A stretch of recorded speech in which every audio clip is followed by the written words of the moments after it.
শ্রদ্ধাবান উপাসক উপাসিকাগণ, গত পর্বে আপনারা শুনেছেন গৌতমী দুটি চিবর নিয়ে বুদ্ধের কাছে নিয়ে দান করতে চেয়েছিলেন। বুদ্ধ অনেক ধর্মদেশনা দিয়ে তার সংঘের উদ্দেশ্যে বুদ্ধ প্রমুখ ভিক্ষু সংঘের উদ্দেশ্যে দান করতে বলেছিলেন।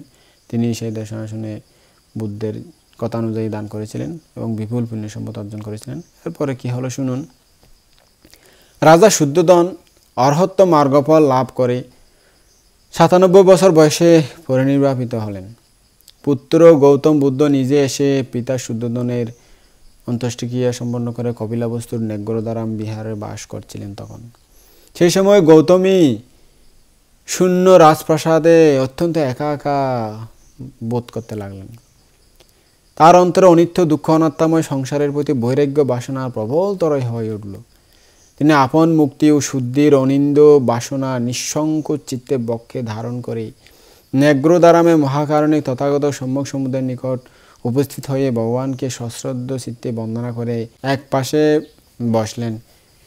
এরপর হাত জোর করে বুদ্ধকে বন্দনা করে বললেন, ভান্তে ভগবান, রাজপুরী আমার নিকট মৃগ তৃষ্ণিকার মতন অসার শূন্যবোধ বলে প্রতীয়মান হচ্ছে। আমার ভালো লাগতেছে না। কুমার নন্দ প্রাণপ্রতিম রাহুল প্রবজ্ঞা নিয়ে ফেলেছে। মহারাজও এখন নির্বাণগত। এখন আমি কার মুখ চেয়ে সে রাজপুরীতে অবস্থান করব? কিছুই তো আমায় সান্ত্বনা দিতে পারছে না। সে বিশাল রাজপ্রাসাদে যেন একা একা আমার জীবন বিমর্ষ হয়ে উঠতেছে।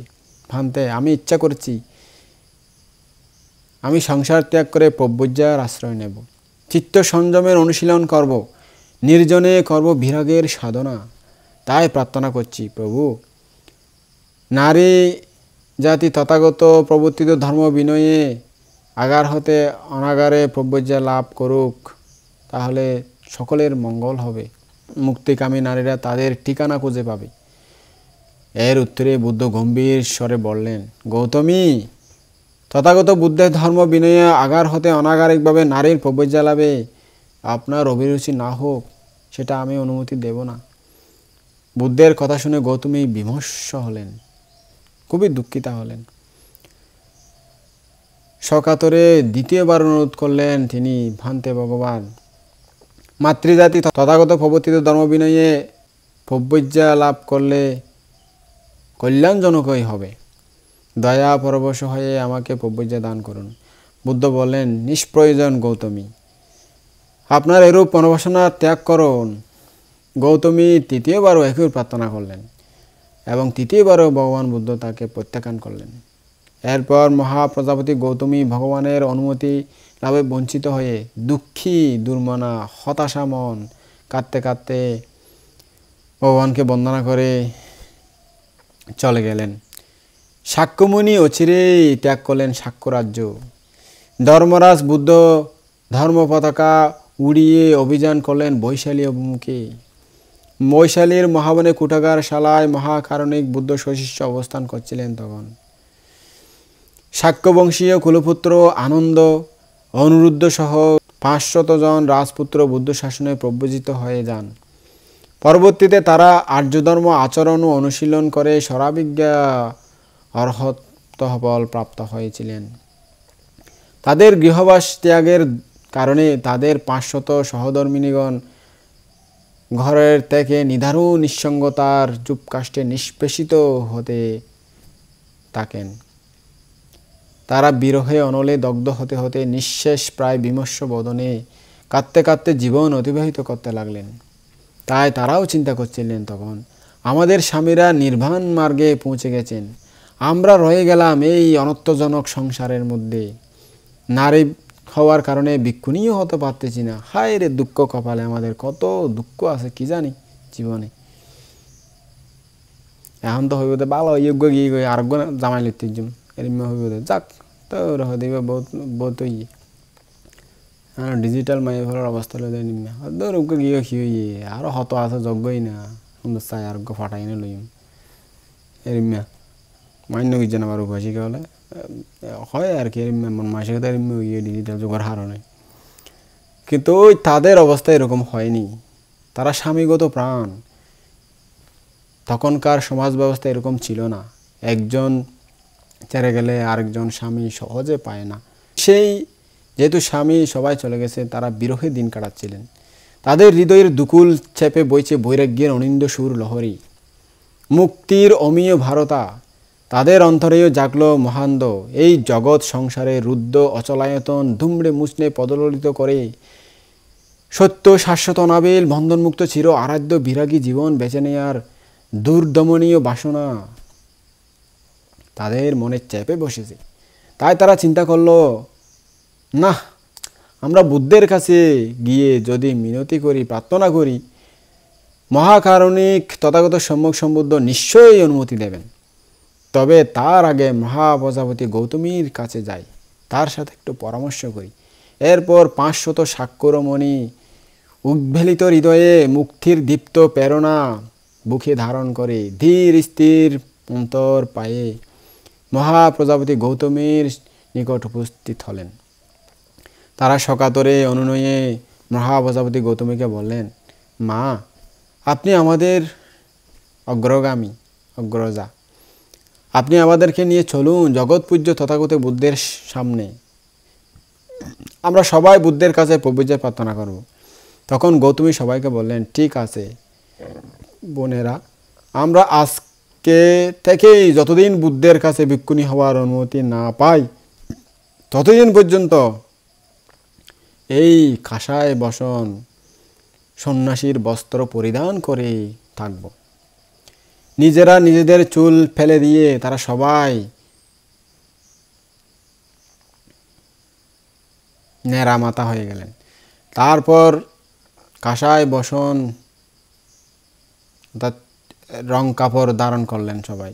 তারা সকলেই সুন্দর ও সুচারুরূপে দশশীল পালন করতে লাগলেন। তখন ভগবান বুদ্ধ বৈশালীর মহাবনে কুটাগার শালার বিহারে অবস্থান করতেছিলেন। তারা সিদ্ধান্ত নিলেন, আমরা বৈশালীর মহাবনে কুটাগার শালায় যাব, যেখানে ভগবান বুদ্ধ অবস্থান করতেছেন। সম্পূর্ণরূপে ত্যাগ করে দেব গৃহবাস, আর ফিরে আসবো না। গৃহ ত্যাগ করলে প্রব্রজ্যায় করব আত্মোৎসর্গ। মহামতি গৌতম বুদ্ধের কাছে জানাবো আমাদের তৃষিত চাতক হৃদয়ের বিনম্র আবেদন। তথাগতের চরণতলে করব আত্মোৎসর্গ। কপিলাবস্তু হতে বৈশালীর দূরত্ব 51 যোজন, যা মাইলের গণনায় 612 মাইল পর্যন্ত হতে পারে। রাজপুত্ররা তাদের মায়েদের জন্য পালকি বানালেন। তারা বললেন, মায়েরা, আপনারা এই পালকি চড়ে বৈশালী গমন করুন। কিন্তু মহাপ্রজাপতি গৌতমী চিন্তা করলেন, আমরা যাচ্ছি মহামানব তথাগত গৌতম বুদ্ধের কাছে।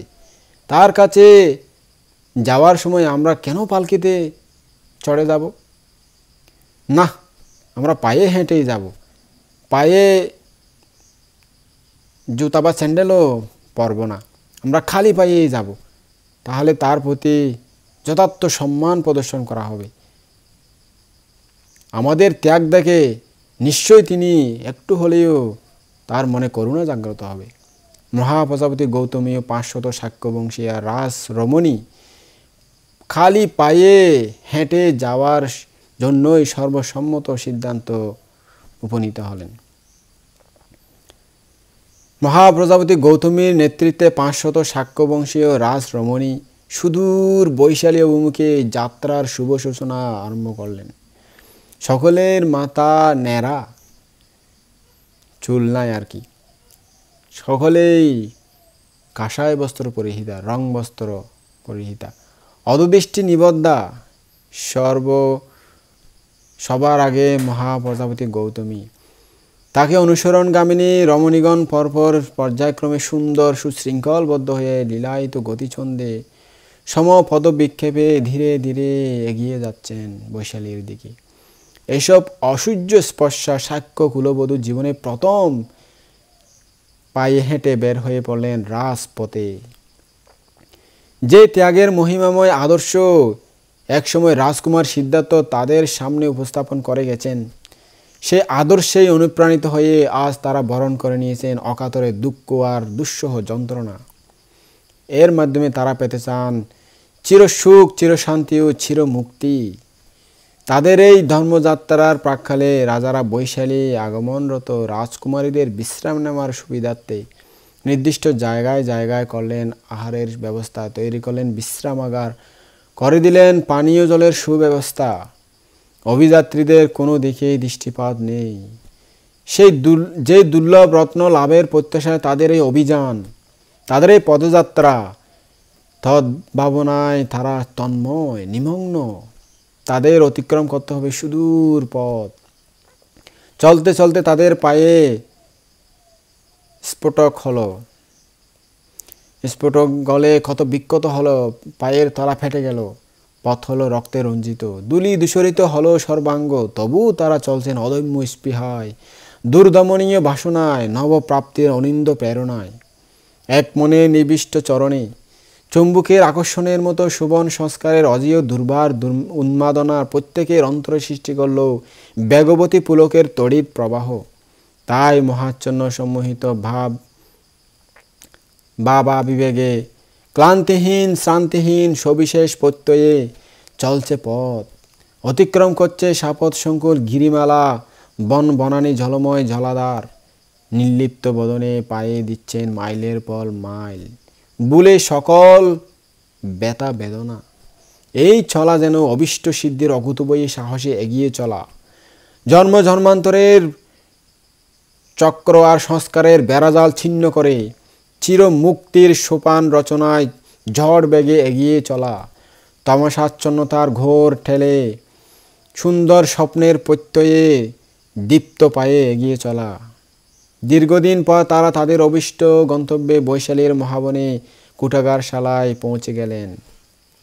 বৈশালী প্রকৃতির লীলানিকেতন, বিলাসীর বিলাস মন্দির, মনোরমা নলিনী সমাকিন্যা সরসী সুবনা, মনোহর পুষ্পোদ্যাম পরিশোভিতা, সুচারু হম্যরাজি সমলঙ্কিতা, তাবধিংস দেবোপম নয়নমোহন নরনারী সমকিন্যা, অনুপম রাজশ্রী মণ্ডিতা এই সমৃদ্ধা বৈশালী নগরী। এইরূপ গরিয়সী বৈশালীর মনোমোহিনী দৃশ্যাবলী কিন্তু সাক্ষ্য রাজ কুলসূর্য ত্যাগিনী বিরাগিনীদের বিরাগ চিত্তে অনুরাগের রেখাপাত একটুও করতে পারল না। ত্যাগের উজ্জ্বল আদর্শে অনুপ্রাণিতা সন্ন্যাসীগণ অচঞ্চল অদৃষ্টি নিবদ্ধ রেখে অনুক্রমে মহাবনে উপস্থিত হলেন। অরণ্যানের প্রাকৃতিক পরিবেশে বিরাগ অন্তরের বৈরাগ্যভাব গাঢ়তর রূপে ফুটে ওঠা একান্তই স্বাভাবিক। মহাবনের রমণীয় দৃশ্যাবলী এই গৃহত্যাগিনী রমণীদের অন্তরে খুবই রেখাপাত করল। নিবিড় অরণ্যের স্তব্ধ নীরবতা তাদের বিরাগ প্রবণে অন্তরে জাগিয়ে তুলল পুলক শিহরণ।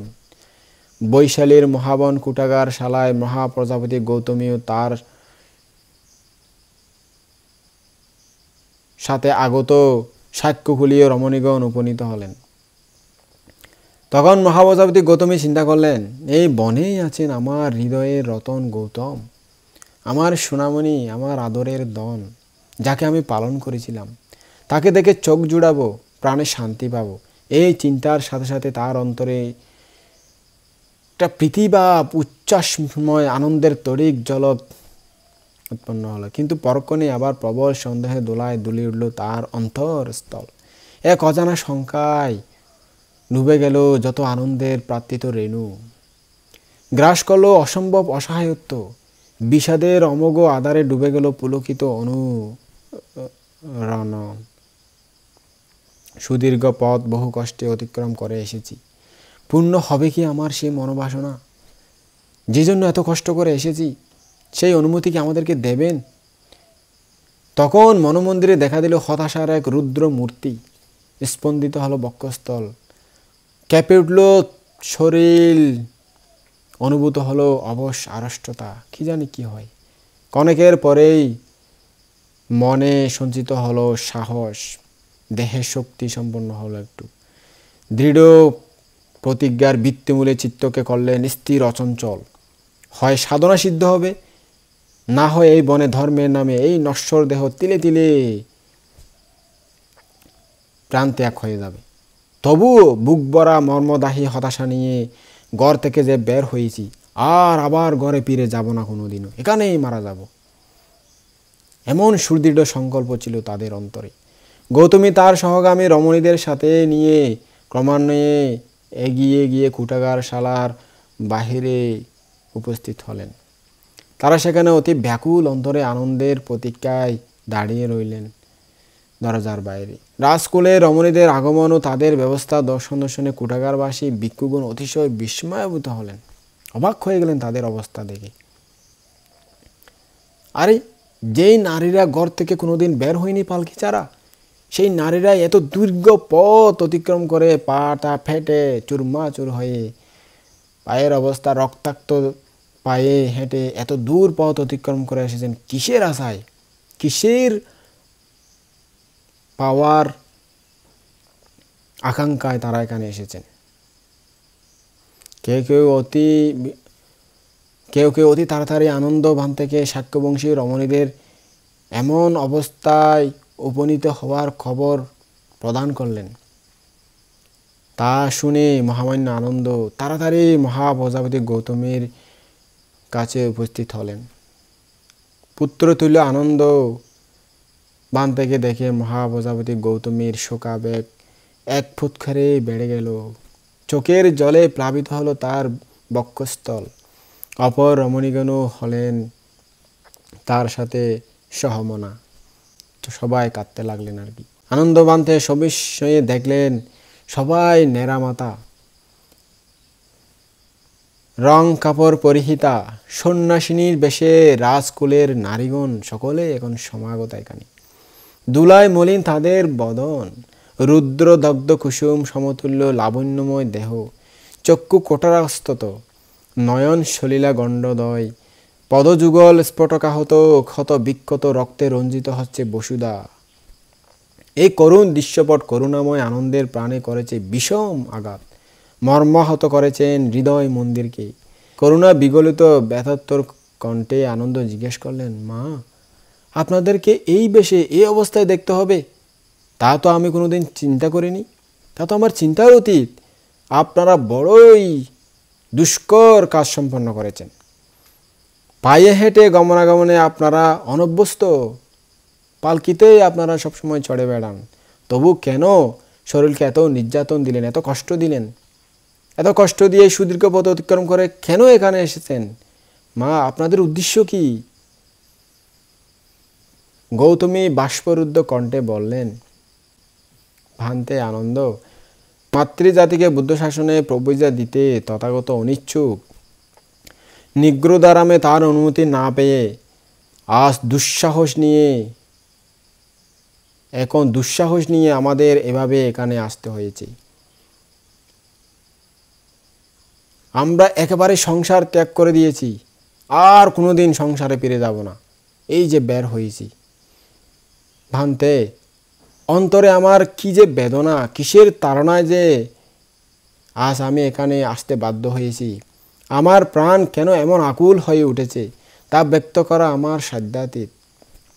তবু ভান্তে, আমার সুগত সমীপে যেতে বড় ভয় হয়। যদি তিনি আবার নাকচ করে দেন, তিনি যদি সেবারের মতো আবার বলে দেন যে নারী জাতি বুদ্ধ শাসনের স্থান পাবে না, একথা ভাবতেও যেন আমার বুক পেটে যায়। এতদূর বলে গৌতমী নীরবে কাঁদতে লাগলেন। সেখানে বুদ্ধিমান আনন্দ বিশেষভাবে হৃদয়ঙ্গম করলেন মহাপ্রজাপতি গৌতমীর অন্তরের বেদনা। প্রবজ্জা লাভের জন্য তার কেমন ঐকান্তিক আগ্রহ, কিরূপ প্রবলা শ্রদ্ধা ও নিষ্ঠা, কত প্রগাঢ় প্রাণের টান, তাও তিনি সহৃদয়ে উপলব্ধি করলেন। আনন্দ করুণা আর্দ্র কণ্ঠে বললেন, মা, আপনি অপেক্ষা করুন। আমি বুদ্ধের সামনে গিয়ে প্রার্থনা করে দেখব মাতৃজাতিকে প্রবর্জদানে তিনি সম্মত আছেন কিনা। আমার সমস্ত চেষ্টাই আমি করে দেখব। আপনি কান্না না করে এখানে একটু দাঁড়ান, আমি গিয়ে দেখি। আমি ফিরে না আসা পর্যন্ত আপনারা এখানেই অবস্থান করবেন, এখানেই থাকুন। তখন এই আনন্দ বুদ্ধের সমীপে উপনীত হয়ে বন্দনা করে বললেন, ভান্তে ভগবান, 500-এরও অধিক সাক্ষ্যরমণী পরিবৃতা হয়ে মহাপ্রজাপতি গৌতমী এখানে এসেছেন। তারা সকলেই অশ্রুপ্লাবিত বিমর্ষ বদনে বাইরের দরজায় দাঁড়িয়ে আছেন। সকলেই নেড়া মাথা হয়ে গেছেন, সন্ন্যাসীর বস্ত্র পরিধান করেছেন। ধূলি ধূসরিতা, চরণ তাদের স্ফোটাকাহত ও ক্ষত বিক্ষত, রক্তে রঞ্জিত হচ্ছে মাটি। ভগবান এই দৃশ্য বড়ই অদ্ভুত লাগে দেখতে। মাতৃজাতিকে তথাগত ধর্ম বিনয়ে প্রবজ্জা দানে আপনি নাকি অনিচ্ছুক? নিগ্রোদারামে আপনার অনুমতি না পেয়ে পুরাঙ্গনা পরিবৃতা হয়ে আজ মহাপ্রজাপতি গৌতমীকে এই সুদূর বন প্রদেশেই অনেক কষ্ট স্বীকার করে হেঁটে হেঁটে আসতে হয়েছে। আহ, কি যে তারা কষ্ট স্বীকার করেছেন, দেখলে চোখ সজল হয়ে উঠে। ভগবান নারী তথাগত প্রবর্তিত ধর্ম বিনয়ে আগার হতে অনাগারিকভাবে প্রবজ্জা লাভ করুক, আমি এই প্রার্থনা করছি। প্রয়োজন নাই আনন্দ, কোনো প্রয়োজন নাই। তথাগত ধর্ম বিনয়ে আগার হতে অনাগারিকভাবে নারীর প্রবজ্জা লাভে তোমার অভিরুচি না হোক, তোমার ইচ্ছা না হোক।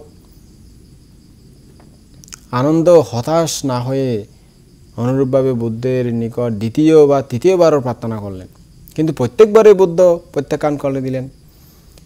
প্রত্যুৎপন্ন বুদ্ধিমান জ্ঞানী আনন্দ তিনবার প্রত্যাখ্যাত হলে তার চিত্তে উদয় হলো এক অভিনব পরিকল্পনা। আমি অন্য প্রকারে ভগবানের নিকট তথাগত প্রবর্তিত ধর্ম বিনয়ে আগার হতে অনাগারিক রূপে নারীর প্রবজ্জার প্রার্থনা করে দেখব। এইভাবে ভগবান তথাগতকে বললেন, প্রভু, নারী তথাগত প্রবর্তিত ধর্ম বিনয়ে আগার থেকে অনাগারিক রূপে প্রব্রজিত হয়ে সুতাপত্তি, সকিদাগামী, অনাগামী কিংবা অরহত্ত ফল লাভে সমর্থ হবেন কি? তারা কি এগুলো লাভ করতে পারবেন? আনন্দ, নারী তথাগত প্রবর্তিত ধর্ম বিনয়ে আগার হতে অনাগারিক রূপে প্রব্রজিত হয়ে সুতাপত্তি ফল, সকিতাগামী ফল, অনাগামী ফল কিংবা অরহত্ত ফল লাভ করতে সমর্থ হবে, পারবে তারা এগুলো লাভ করতে। তখন আনন্দ শ্রদ্ধাচিত্তে বললেন, ভান্তে, যদি নারী তথাগত প্রবর্তিত ধর্ম বিনয়ে আগার হতে অনাগারিক রূপে প্রব্রজিত হয়ে শ্রোতাপত্তি ফল, সকিতাগামী ফল, অনাগামী ফল কিংবা অরহত্ত মার্গফল লাভ করতে পারেন, সমর্থ হন, তাহলে প্রভু অভিভাবিকা, পুষিকা, ক্ষীরদায়িকা, ভগবানের বিমাতা, মাসির মহাপ্রজাপতি গৌতমী তথাগতের বহু উপকারিণী। মায়ের মৃত্যুর পর তিনি ভগবানকে নিজের বুকের দুধ পান করিয়ে মানুষ করেছেন। অতএব ভান্তে ভগবান, নারী তথাগত প্রবর্তিত ধর্ম বিনয়ে আগার হতে অনাগারিকভাবে প্রবজ্জা লাভে সমর্থ হোক, এটাই আমার প্রার্থনা। এভাবে বারবার অনুরোধ করলে বুদ্ধ আর না করতে পারলেন না। তখন বুদ্ধ বললেন, আনন্দ, যদি মহাপ্রজাপতি গৌতমী 8 গুরু ধর্ম স্বীকার করেন, তাহলে তাতেই তার উপসম্পদা লাভ হবে। সে 8 গুরু ধর্ম কি? 100 বছরের উপসম্পন্ন ভিক্ষুণীকে সেই দিনে সদ্য উপসম্পন্ন ভিক্ষুকে অভিবাদন, প্রত্যুত্থান, হাত জোর করে সম্মান, কুশল প্রশ্ন জিজ্ঞাসা করতে হবে। এই ধর্ম সৎকারপূর্বক, গৌরবপূর্বক মান্য করে পূজা করে আজীবন অতিক্রম করতে পারবে না। 2, ভিক্ষুশূন্য কোনো আবাসে ভিক্ষুণী বসবাস করতে পারবে না। এই ধর্ম সৎকার, গৌরব মান্য ও পূজা করে আজীবন অতিক্রম করতে পারবে না। 3, প্রতি 15 দিন পর ভিক্ষুণীকে ভিক্ষু সঙ্গের নিকট উপসদ জিজ্ঞাসা ও উপসদ শ্রবণ করার জন্য গমন করতে হবে। এই 2টি বিষয়ের প্রত্যাশা করতে হবে। এই ধর্ম সৎকার, গৌরব মান্য এবং পূজা করে আজীবন অতিক্রম করতে পারবে না। 4, বর্ষবাস শেষ করার পর ভিক্ষুণীকে উভয় সঙ্গের ভিক্ষু ভিক্ষুণী সঙ্গে নিকট দৃষ্ট, শ্রুত, পরিসংখ্যিত বিষয় সম্বন্ধে প্রবারণা করতে হবে, প্রকাশ করতে হবে। এই ধর্ম সৎকার, গৌরব মান্য পূজা করে আজীবন অতিক্রম করতে পারবে না। 5, গুরুধর্ম প্রাপ্ত অর্থাৎ গুরুতর অপরাধী, যেটা ভিক্ষুণীদের মহা অপরাধ। ভিক্ষুণীকে উভয় সঙ্গের নিকট 15 দিন মানত্ব ব্রত পালন করতে হবে। 6, 2 বছর 6 প্রকার ধর্মে শিক্ষিত শিক্ষামানাকে উভয় সঙ্গের নিকট উপসম্পদার প্রার্থনা করতে হবে। 7, ভিক্ষুণী কোনো কারণে ভিক্ষুকে আক্রোশ পরিহাস করতে পারবে না। 8, আজ থেকে ভিক্ষুণী ভিক্ষুগণকে কিছু বলার পথ রুদ্ধ হলো, কিন্তু ভিক্ষুণীগণকে কিছু বলার পথ অনাবৃত হলো, খুলে গেল। এই ধর্ম সৎকার ও গৌরব মান্য পূজা করে আজীবন অতিক্রম করতে পারবে না। যদি আনন্দ মহাপ্রজাপতি গৌতমী এই 8 গুরুধর্ম স্বীকার করেন, তাহলে তখন থেকে তিনি উপসম্পদা লাভ হবে, অর্থাৎ তিনি ভিক্ষুণী হিসাবে গণ্য হবে। অনন্তর আয়ুষ্মান আনন্দ ভগবানের নিকট ভিক্ষুণীদের এই 8 গুরুধর্ম বৌদ্ধ প্রজ্ঞাপ্ত করলেন। কিন্তু বর্তমানে আমাদের বাংলাদেশে কতগুলো ভিক্ষুণী আছেন, তারা এগুলো তোয়াক্কা করেন না। আমি একবার গিয়েছিলাম ওদের এই সেন্টারে, অহংকারে ভরা তাদের মন। তারা বলে যে আমি একটাও ভিক্ষু দেখছি না। ওনাদের একজন ভিক্ষুণী দেশনা দিচ্ছেন যে আমি তো বাংলাদেশে কোথাও একজন ভিক্ষু দেখছি না, আমি কাকে বন্দনা করব। তাই উনি ভিক্ষুকে বন্দনা করেন না, এরকম শুনেছিলাম। আসলে কি বলবো, এখন এই যুগে যার দান্দায় তে চলতেছে, কিছু বলার নাই। উনি নাকি বাংলাদেশে কোনো ভিক্ষু দেখতেছেন না, সবাই দুশ্শীল আর কি, মানে একজনও শীলবান ভিক্ষু নাই, উনিই একমাত্র শীলবান আছে, আর সবাই দুশ্শীল ভিক্ষু। কি আর বলবো, কিছু বলার নাই। ওই একজন বানতে বলেছিল ওদের অবস্থা দেখে, অনেক ভিক্ষুণী সংঘ প্রতিষ্ঠা না করার জন্য আমাদের অপদ্রূপ দেশে মুসলিম কান্ট্রিতে এরকম ব্যবস্থা না করার জন্য অনেক চেষ্টা করেছিল অনেক বান্তারা, কিন্তু পারেনি। কিছু বান্তে তাদেরকে সাপোর্ট দিয়ে দিয়েছে। তখন উনি এক পর্যায়ে একজন বানতে বলছে ঠিক আছে সাপোর্ট দিয়েছে, আমরা এত চেষ্টা করেও তাদেরকে আটকাতে পারলাম না, কিন্তু কিছুদিন পরেই দেখবে যখন একটা প্রেগনেন্ট হয়ে যাবে, ওই ডাক্তারের কাছে সন্তান ফেলে দেবে, তখন বুঝতে পারবে শাসনের অবস্থাটা কি হয়। তা আসলে অনেকে অনেক মন্তব্য করে।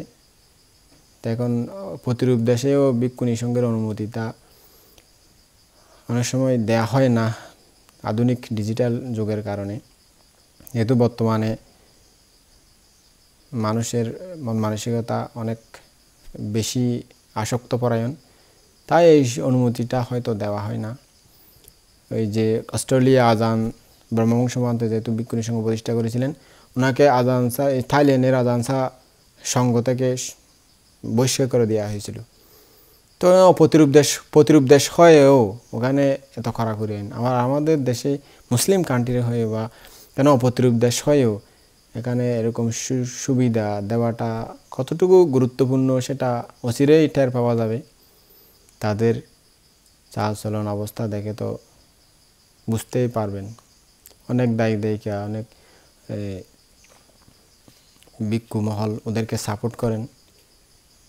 বুঝতে পারবেন সময় হলে বুদ্ধ কেন এমন করা করে দিয়েছিলেন। যাক, সেটা এই 8 গুরুধর্ম তারা পালন করার কোনো এখতিয়ার রাখেন না। বুদ্ধ এরকম, ওরা স্বীকারও করেন না বুদ্ধ যে এত ভিক্ষুণী সংঘ প্রতিষ্ঠা করতে চাননি, সেটাও স্বীকার করেন না। সব মানে মিথ্যা, ত্রিপিটকের যেগুলো আছে মিথ্যা, ওদের মন মতো না হলে সব মিথ্যা, এরকমই মন্তব্য করেন। যাক, যার কর্ম তাই ভুগবে, কি আর করার আছে। এরপর আয়ুষ্মান আনন্দ ভগবানের নিকট এই 8 গুরুধর্ম শিক্ষা করে উপদেশ নিয়ে মহাপ্রজাপতি গৌতমের নিকট উপস্থিত হলেন। আনন্দকে আসতে দেখে কোনো এক অজানা শঙ্কায় বুক দুরুদুরু করে কাঁপছিল প্রজাপতির অন্তর। তিনি ব্যগ্র চিত্তে চিন্তা করলেন, জানি না কি সংবাদ নিয়ে আসছেন আনন্দ, না জানি কি শুনতে হয় তার শ্রীমুখ নিঃসৃত বাণী থেকে। আনন্দের প্রসন্ন আনন্দ দর্শনে গৌতমী কিঞ্চিত স্বস্তি বোধ করলেন বটে, কিন্তু চিত্ত হল না সম্পূর্ণ আশঙ্কামুক্ত। আনন্দে এসে হাসি মুখে গৌতমীর নিকট আদ্যপান্ত সব কথাই ব্যক্ত করলেন, বুদ্ধ যেগুলা বলেছিলেন। পরিশেষে গম্ভীর স্বরে বললেন, মা, আপনার মনসিত সুদুর্লভ প্রব্রজ্জা লাভ তথাগত অনুজ্ঞাত 8 গুরুধর্ম পালনের স্বীকৃতির উপরেই নির্ভর করছে। তা সম্যরূপে প্রতিপালন করবেন বলে যদি স্বীকার করেন নেন, তা যদি আজীবন লঙ্ঘন না করেন, প্রগাঢ় শ্রদ্ধা সহকারে তৎপ্রতি যদি পূজা সৎকার সম্মান প্রদর্শন করেন, জাগতিক দুঃখ নিবৃত্তির একমাত্র উপায় মনে করে যদি এই ধর্ম সগৌরবে ও নতশিরে বরণ করে নেন, তবে এই স্বীকৃতিতেই ধর্মত ভাবে নিষ্পন্ন হবে আপনার উপসম্পদা। এতে আপনি নিজেকে মনে করবেন উপসম্পন্না। গৌতমীর কানে সুধাবর্ষণ সম মনে হলো আনন্দের প্রতিটি বাক্য। তার তৃষিত হৃদয় হলো শান্ত, প্রাপ্তির আনন্দ উদ্বেলিত। যেন তার কানে কেউ ঢেলে দিল অমীয় বাড়ি দ্বারা, প্রাণে সঞ্চারিত করলো অনিন্দ ফল্গু দ্বারা। বিজয়ের আনন্দে মথিত হলো তার প্রাণ তনু মন। হর্ষের সলিল ধারায় স্নাত হলো তার আকি পল্লব। পুলকিত আনতে তিনি বললেন, সাধু সাধু সাধু আনন্দ বান্তে বান্তে আনন্দ অতি উত্তম, অতি উত্তম। পেয়েছি আমার বহু প্রার্থিত বিষয়। ফলে ফুলে সুশোভিত হয়েছে আমার কল্পলোকের আশাতরু। বান্তে, আপনি আমায় দান করলেন আজকের এই অসীম পুলকিত শিহরণ। আপনি আমার বড়ই উপকারী, পরম হিতৈষী। সর্বতভাবে আপনি আমার অশেষ কল্যাণ সাধন করলেন। বান্তে আনন্দ, বিলাসী যুবক যুবতী যেমন বিলাস স্নানের পর অবিলসিত উৎপল মালা হোক বা সৌরভে মণ্ডিত পুষ্পমালায় হোক অথবা মণিমুক্তা খচিত মোহনমালায় হোক, সাগ্রহে কুশিমনে উভয় হাতে গ্রহণ করে আনন্দে গলায় ধারণ করে, সেরূপ বান্তে আমিও আজীবন অলঙ্ঘনীয় এই অষ্টগুরুধর্ম সাদরে সগৌরবে সৌৎসাহে ও নতশিরে মেনে নিলাম। সারা জীবন আমি পালন করব। রাজ চক্রবর্তীর জগৎ দুর্লভ রত্ন মুকুটের মতো এই অষ্টরত্ন আমার মাথায় ধারণ করে রাখব জীবনের অন্তিম শেষ নিঃশ্বাস পর্যন্ত। প্রাণপণে সযত্নে রক্ষা করব, সবগুলো নিয়ম পালন করব আমার প্রাণ দিয়ে হলেও।